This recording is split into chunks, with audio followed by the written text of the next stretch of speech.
Praise the lord, హల్లెలూయా. ఈ విశ్రాంతి దినము ప్రత్యేకమైనది, చాలా ప్రాముఖ్యత గలది.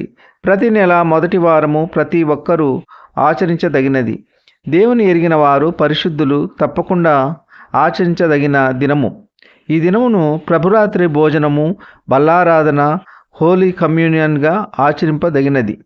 ప్రభువైన యేసుక్రీస్తు వారు శిలువకు అప్పగించబడిన రోజు, ఆయన అప్పగింపబడిన రాత్రి ప్రభురాత్రి భోజనము తన శిష్యులతో కలిసి ఆచరించినారు. ఒక రొట్టెను తీసుకొని పైకి ఎత్తుకొని కృతజ్ఞతాస్తుతులు చెల్లించి దాన్ని విరిచి, ఇది మీ కొరకైన నా శరీరము, నన్ను జ్ఞాపకము చేసుకొనుటకై దీనిని భోజనముగా తినవలెను అని చెప్పి ప్రతి ఒక్కరూ ఆ రొట్టెను భుజించినారు. ఆ తరువాత ఆయన ఒక పాత్రను ఎత్తుకొని, ఈ పాత్ర నా రక్తము వలనైన క్రొత్త నిబంధన, మీరు దీనిని త్రాగునప్పుడెల్లా నన్ను జ్ఞాపకము చేసుకున్నటకై దీనిని చేయుడి అని చెప్పెను. ఈ బల్లారాధన అనేది ప్రభువు తిరిగి వచ్చే వరకు ఆయన మరణ పునరుద్ధానమును ప్రకటన చేయాలి, ప్రచురించాలి.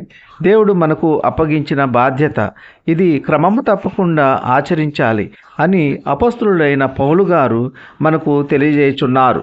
ఈ దినమునకు ఏర్పాటు చేయబడిన వాక్య భాగము పరిశుద్ధ గ్రంథము నుండి 1 కొరింథీ 11 27 కాబట్టి ఎవడు అయోగ్యముగా ప్రభువు యొక్క రొట్టెను తినునో లేక ఆయన పాత్రలోనిది త్రాగునో వాడు ప్రభు యొక్క శరీరమును గూర్చి రక్తము గూర్చి అపరాధియగును.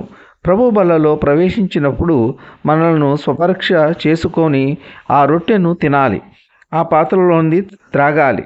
మనము యోగ్యులమా కాదా అని పరీక్షించుకొని తినాలి.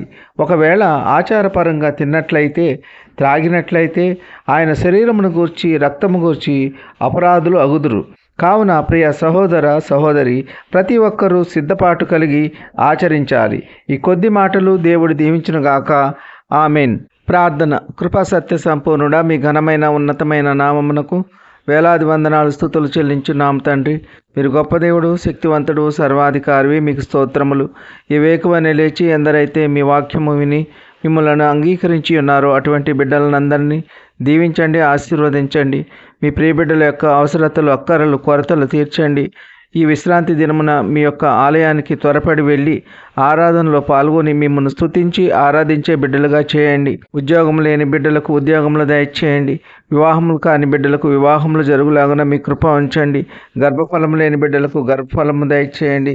గర్భిణీ స్త్రీలకు సుఖమైన ప్రసవ దినాలు దయచేయండి. తల్లి బిడ్డ క్షేమంగా ఉండులాగున మీ కృప ఉంచండి. ఉద్యోగస్తులను, వ్యాపారస్తులను, కూలి పని వారిని కాపాడండి. వారు చేస్తున్న పనుల్లో, రాకపోకల్లో కాపాడండి. క్షేమాన్ని దయచేయండి. వృద్ధులను కాపాడండి. వృద్ధాప్యంలో వారికి కావలసిన సహాయకులను నియమించండి. యవనస్తులను కాపాడండి. యవన కాలంలో ఎటువంటి చెడు వ్యసనములకు బానిసలు కాకుండా మిమ్మల్ని స్తుతించి ఆరాధించే బిడ్డలుగా చేయండి. పిల్లలు చదువుతున్న చదువుల్లో, రాకపోకల్లో కాపాడండి. పిల్లల తల్లిదండ్రుల మాటలకు విధేయులై క్రమశిక్షణ కలిగి జీవించే కృప దయచేయండి. కార్లు, బస్సులు, విమానాలు, నౌకలు, రైళ్లు, మోటారు వాహనంలో ప్రయాణించే ప్రయాణికులను వారి వారి గమ్యస్థానాలు క్షేమంగా చేరులాగున మీ కృప ఉంచండి.